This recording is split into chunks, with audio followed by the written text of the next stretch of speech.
खामोशी में तेरा नाम सांस लेता है।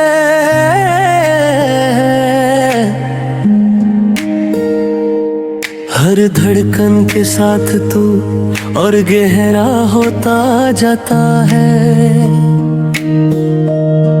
मैं चाह कर भी तुझे भूल नहीं पाता, क्योंकि तू मेरी आदत नहीं मेरी जरूरत बन चुका है। तेरी यादों का सफर आंखों से दिल तक रुकता ही नहीं। कभी मुस्कुराहट बनके तू पास आ जाता है, कभी जुदाई बनके मुझे तार जाता है। फिर भी इस दिल को कोई शिकवा नहीं, क्योंकि दर्द में भी तेरा ही नूर छुपा है।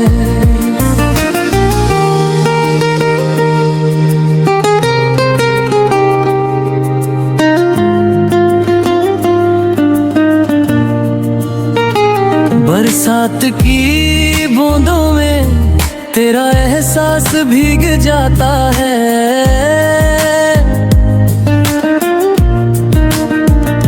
चांद भी पूछे मुझसे तेरा हाल जब मैं तन्हा होता हूँ।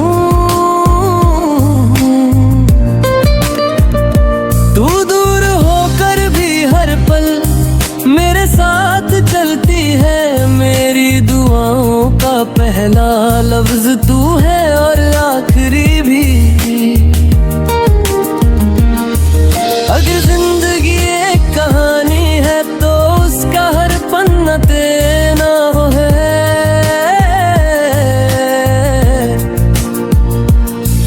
मैं गिर भी जाऊं तो तेरा ख्याल संभालता है। लोग कहते हैं वक्त सब बदल लेता है, पर वक्त ने मुझे सिर्फ तेरा बना दिया है। अगर कभी तू सामने आ जाए तो शायद अल्फाज कम पड़ जाए, क्योंकि जो मोहब्बत मैंने महसूस की है वो लफ्जों से ज्यादा गहरी है। मैं जी रहा हूँ तो बस तेरे यकीन पर, और अगर कभी सांस रुक जाए तो भी इस दिल पे तेरा